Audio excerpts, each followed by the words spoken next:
Hello, everyone, and welcome back. We're in our third week of Home Remedies, as we call it, where we're talking about the dynamics of relationships and especially the strains and the things that cause them to be pulled apart and what we can do to help rebuild some of the broken things in our relationships. One of the wonderful promises of the prophet Isaiah is that when the Messiah would come, that he would take the things that had become ashes and he would make them into things of beauty again. Things that had been broken would be mended together. Crooked things would be straightened out. In many ways, I think it's very descriptive of the things that happen in relationships. They kind of fall apart. And I think we oftentimes overlook the fact that there's not only a gravity that governs the world that we live in. In other words, we know that things dropped will always drop down because of gravitational pull.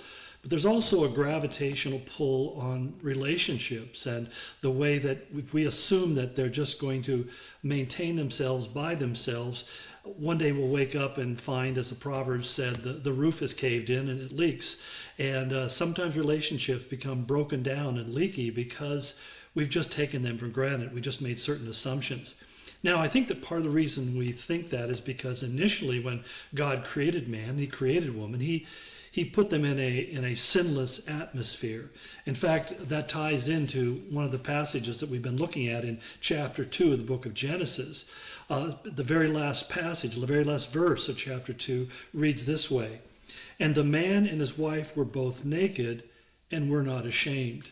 Now, we read that and our eyes immediately go to the idea that they were naked. And we think about nakedness as being either a titillating thing or a traumatizing thing. We've all had those nightmares where we wake up finding ourselves standing in some public place in our underwear and we have people staring at us. And most of us know that when it comes to being disrobed, our bodies are not so attractive that people would want to look at them. And so if you've ever been in parts of Europe where they have nude beaches, I'm just telling you, you don't have any trouble not looking because most of it is pretty scary to look at. But having said all of that, we can really misunderstand what's being said here because the idea of being naked is not only the physical nakedness, but it's also the emotional nakedness. In other words, when two people have nothing between them, there's honesty, there's truth, there's trust, then there's a freedom and there's a sense that I can be who I am and not be afraid of being looked at negatively. In fact, someone once said that the desire of every man is to be fully known and to be fully loved. I love that phrasing because I think it's really true. And yet our greatest fear is that if people fully know us, they wouldn't really love us at all. And so as a result, we kind of keep ourselves covered and shielded from exposure. And it's one of those things that makes it difficult to get to know people because people have to feel increasing degrees of safety in order to open themselves and let you really know who they are. And this often stands in the way of relationships. I mean, isn't it true that when you start dating somebody, that neither one of you are completely transparently honest about who you are? We often talk about putting the best foot forward and causing ourselves to be seen in the best light. And yet the truth of the matter is we have this part of us, you know, as Mark Twain said, we're all like the moon. We have a dark side that we hope nobody sees. And the dark side doesn't necessarily mean evil or diabolical. It just means that there are some things that we're ashamed of. And that's why the second term comes in here where it says they were naked and they were not ashamed. That there wasn't any feeling of anything to be hidden or anything to be removed from sight, but rather they could be completely transparent and honest. It's a childlike innocence. And I think that's one of the things when we look at small children, we enjoy about them because even when they're doing something wrong, they themselves may not have yet realized that what they're doing is wrong. And so they have this kind of innocence about the way they go about doing things and the honesty with which they say things. My wife and I were just talking the other day. We have a 4-year-old grandson. In fact, he just turns 4 today is his birthday. And we were FaceTiming with him. And it's a funny thing about him. He's 4 and he calls both Grandma and Grandpa, Grandpa. So there's Grandpa 1 and there's Grandpa 2. And and she was talking on the phone on FaceTime, gave me the phone, and he looked at me and says, "I don't want to talk to that Grandpa." You know, and so, "You want to talk to the other Grandpa?" "Yeah." And we just chuckle. It's kind of funny, but he has this bond with my wife that hasn't quite taken with me. Don't understand that. But nonetheless, it's this cute dynamic, but he's not trying to be offensive or dishonest or even being judgmental. He's just being very transparent about what he's feeling without fear of being reproached or criticized for it. Well, as he grows, he will learn to watch what he says and to whom he says it, because we find that there always are repercussions. There are things that kind of fly back at us that mark and scar us the rest of our life. Let me share a personal story from my childhood. When I was 7 years old, I was in the second grade. And I remember I had to go to the restroom really, really badly, and I raised my hand. The teacher recognized me, and she said, "What is it?" And I said, "I need to go to the bathroom." And she said to me, "You can wait till recess." And so I sat there for a few minutes, and then I raised my hand again, and she said, "What is it?" And I said, "I can't wait till recess." And she says, "Yes, you can. Don't raise your hand again."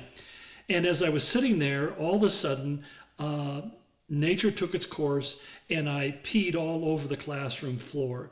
And my head was on my desk crying in embarrassment. And one of the guys sitting next to me goes, "Mrs. Williams, Kenny just peed on the floor." And I love her response. She looked at me and goes, "Why didn't you tell me you had to go that bad?" And then she sent me out to dry out in the sunshine outside the classroom. And I remember as a kid that had a really profound impact upon me. Not only was it horribly embarrassment, I remember telling my friend when we were walking home, I said, "Tell my brother that I fell in a mud puddle and that's why I'm all wet." Well, I'm sure that neither he, especially my parents, were fooled by any of that. There was probably a uric smell that went with my clothes that night. But beyond that, my parents never said anything. But from that point on, I learned a few things. And one of them, interestingly, I learned that you can't always rely upon authorities using the best judgment. That just because somebody's in an authority position doesn't mean they're necessarily right, as I kind of am coming to feel about our present situation where we find that our liberties are being largely restricted. Just because somebody's in authority doesn't mean they're always right. But I found that I carried that with me to this very day, this kind of suspicion of those who are in authority. And every one of us can look at our childhood. In fact, just thinking of a friend who has trouble feeling safe at night because as a young child she was molested by a stepfather. And so even to this day, as a mature adult, she's still fearful or nervous and stressed and can't get to sleep because she's constantly on guard. Her defenses are up.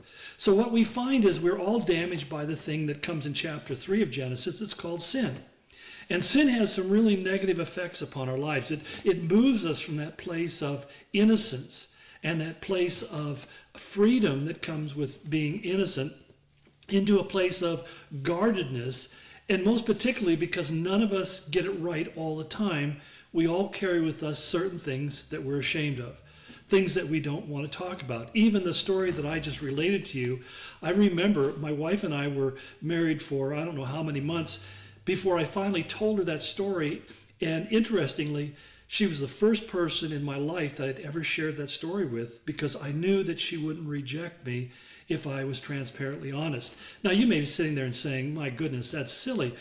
But a lot of us have that kind of silliness operating on the inside of us, where we've developed certain barriers and even sometimes walls that can keep us to the point of being emotionally, mentally imprisoned. And one of the biggest ones is shame. We all carry shame. Brene Brown, who's a psychologist, she's also a Christian, but she's written a number of books. This has become her whole area of specialty, is the role of shame in human behavior. And she talks about how there's an epidemic of shame in the world. And it's important for us to understand that when we come to Christ and we confess our sins to him, we confess because we're guilty, but what we receive is not only having our record cleansed and the guilt removed, but also the shame that comes with it.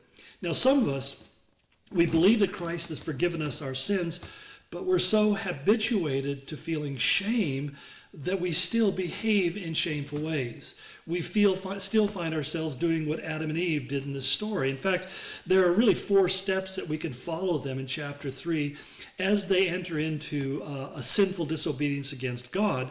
And I don't have time to go into all the details of that passage, but suffice to say that the moment they sinned, they knew they had done something wrong.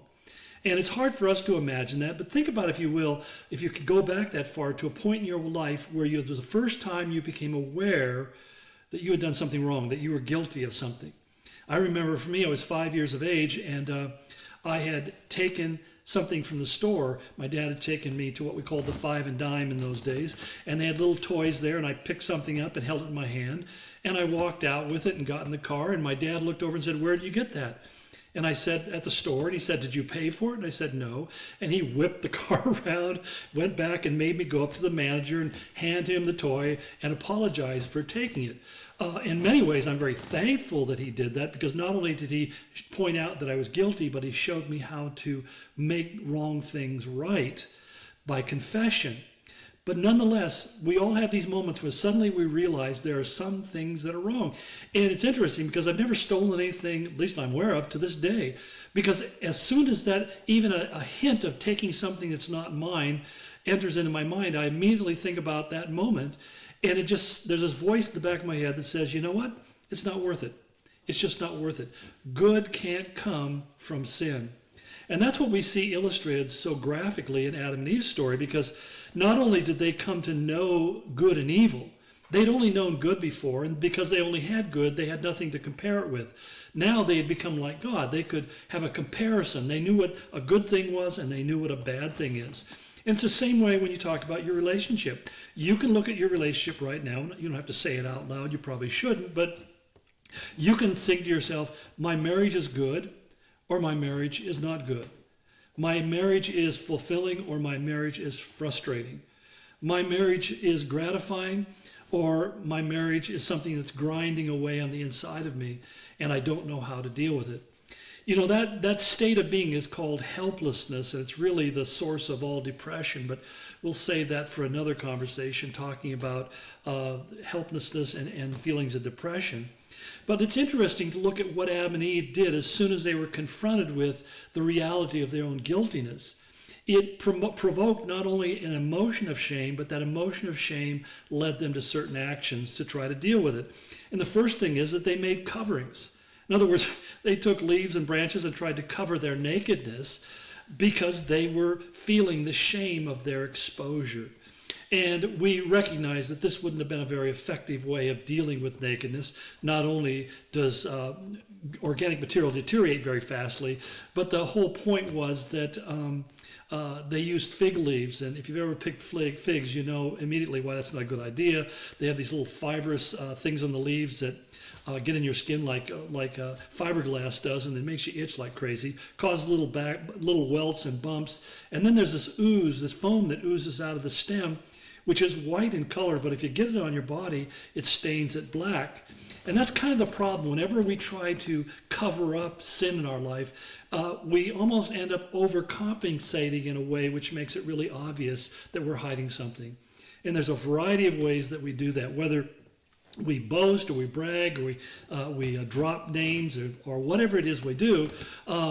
We simply try to find some way to get people's attention off of us and the shame that we feel, and to focus it on somebody else. In fact, I think it's part of the diabolical aspect of people who are involved in criticism of others and backbiting and slander, is that you can almost, it's like some politicians. I was telling my wife the other day that there's some politicians that I know that whatever they say, they accuse the other person of doing, they're guilty of doing themselves. And essentially that's what we find, that we try to get the focus over on them and take it off of our own self. So when shame, our coverings don't work, the next step is we just begin to hide. And that's where we begin to enter into reclusive dynamics, where I see couples become further and further apart. They begin to lose the commonality of their life together.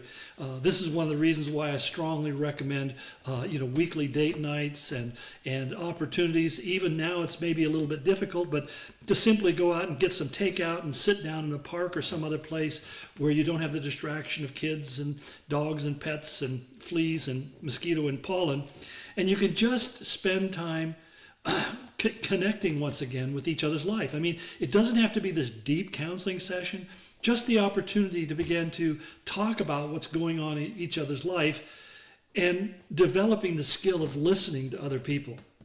And I remember one time in my life, my wife and I were having some problems earlier in our marriage. I remember we had 3 small kids at home. My wife changed diapers 5 years straight. And I remember she just began to share with me that she felt very depressed. I went to a therapist friend of mine, and I said, my wife's expressing depression. I don't know how to help her with this. And he had some interesting insights. First thing he asked me is, do you think it has anything to do with you? And I thought, well, how could that possibly be? I love me, and I'm sure that she loves me too. So we've got that going for us. Well, he says, why don't you ask her? And so I did. I came home that night, and we sat down with the TV off, and I just asked her a question. I said, is there anything that I'm doing that adds to this feeling of depression or makes you unhappy? And she sat there for a while, kind of measuring me to see whether I was serious or not. And finally she said, well, yeah, there are some things that I wish you would change. And she mentioned 1 or 2 things. And I remember listening and thinking to myself, well, that's not fair. I mean, what about her? She does things too. And you think, listen how this plays out in your mind. But my friend made a point. He says, whatever she says, don't respond. Just listen. And so she shared more things. And as we got to the end of the evening, I said, well, thank you. And we prayed, and I asked God to help me with those things. And then I went away and steamed inside, thinking about how unfair that was, until I was talking to God, because sometimes I feel like I have to report my wife's misbehavior to God because, I'm not sure he saw it or heard it. So I'm, telling him about how unfair this was. And God began to minister to my heart and saying, it's not whether it makes you feel good or bad. It's just that, are you listening with an intent of making her load easier?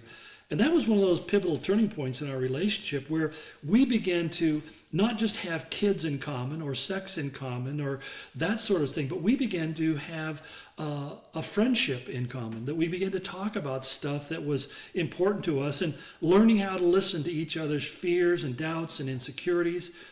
That's where this marriage finds its strength. I mean, physical intimacy is kind of the bouquet on the flower, but it's not the flower. Without the root, without your life being rooted in that intimacy of relationship with God and with each other, it'll never blossom. And that's what a lot of people, when I end up talking to a lot of people, they've come to a place where the bloom is off the rose, as the saying goes. There's just nothing there that as one lady put it, all that's left is a stem with some thorns. And the reason is because we didn't see the importance of that closeness, that intimacy. And that's lost because of sin. Ultimately, if we want to blame somebody, blame the devil, blame sin, get mad at Adam and Eve. They're your parents, though, and you can't go too far with that. But we start hiding when that doesn't work. We start withdrawing, and that's where you find that couples begin to move in completely separate direction in their relationships, and the joy of the relationship begins to wilt. And it's interesting because most marriages don't hit a crisis point until about the 5th year. And in the 5th year, what happens is that we begin to become focused on our kids, on our careers, and upon other things. And that's when the lives begin to separate. It's interesting that the second most common period of divorce is either in the first 5 years or after 15 years. And after 15 years, what happens? Well, kids grow up, start moving out of the house.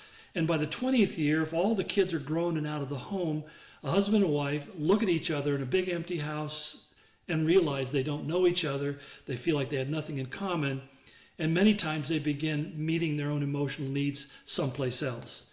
Sometimes that can happen early on in the relationship and it leads to an early divorce. But nonetheless, a lot of people, most of them happen later on in years. And that's really interesting because what happens at that point, we start blaming the other person.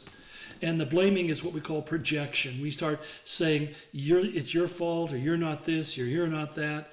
And that's when it turns into kind of like a snowball that begins to spiral downhill.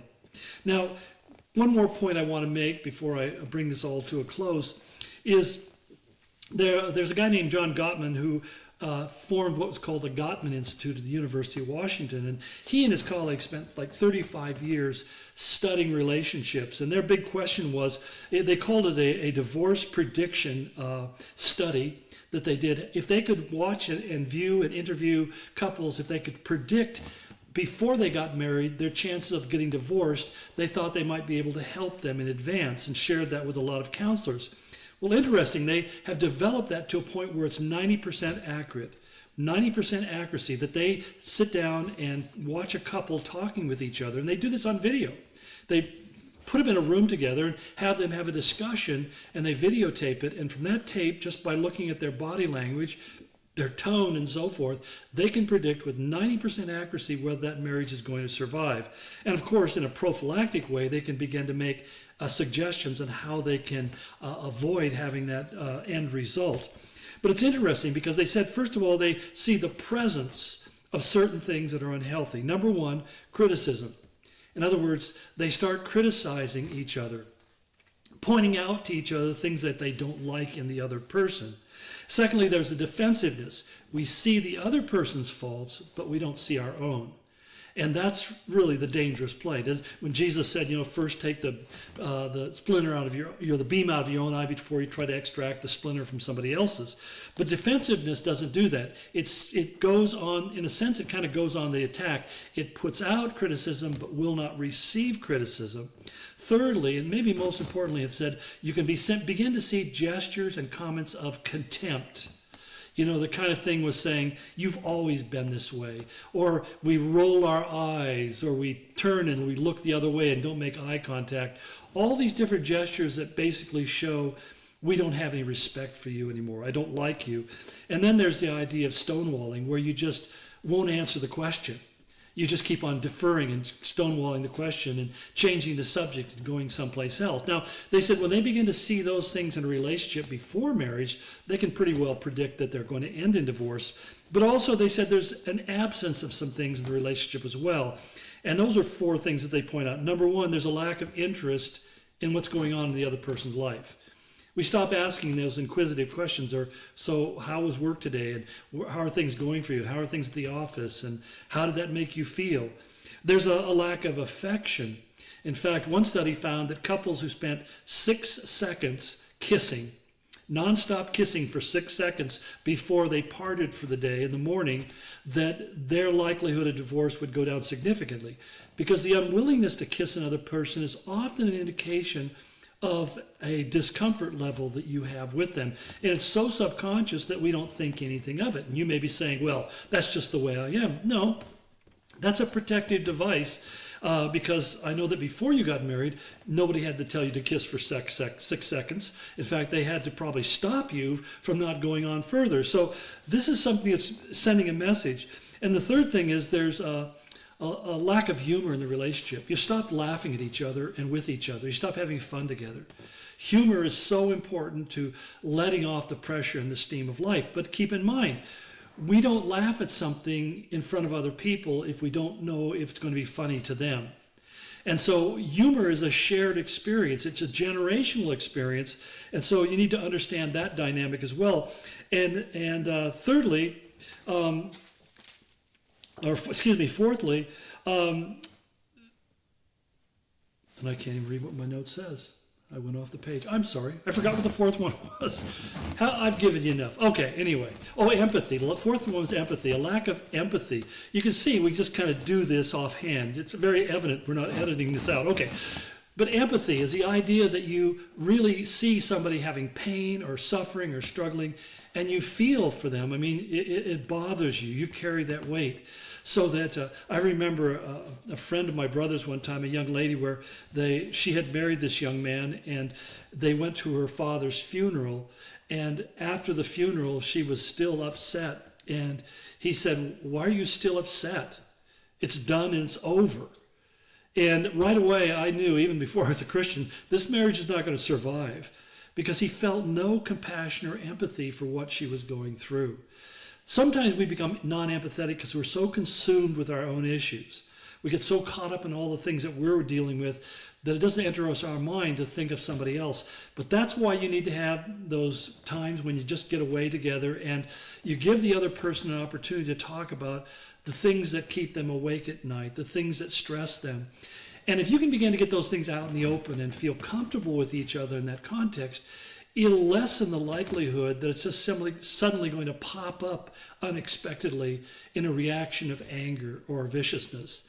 Now, saying all of this, I know that in order for that to happen, there has to be some similitude of safety in the relationship, which is one of those kind of things when there is a blow up in a relationship, one of the things that most counselors recommend is, rather than just launching into your mutual attacks with each other, to step back and take 20 seconds to take a deep breath and let the body temperature drop, let the blood pressure drop. In fact, what I recommend is you stop and say, before we go any further, hopefully one or both of you can have the sanity to do that, but before we let this go any further, let's just go and pray and ask God to speak to our hearts, and let's calm down, and then we can talk openly about what's going on. So, and again, these are some rules of thumb. If you find yourself just impossible to be able to get past this point, please feel free to contact us, and either myself or one of our staff or one of our pastors or some counselors that we can refer you to can help you begin to get to a place where you can live happily ever together. So God bless you. Thank you for taking the time to listen to me blow on and on. In Jesus' name, amen.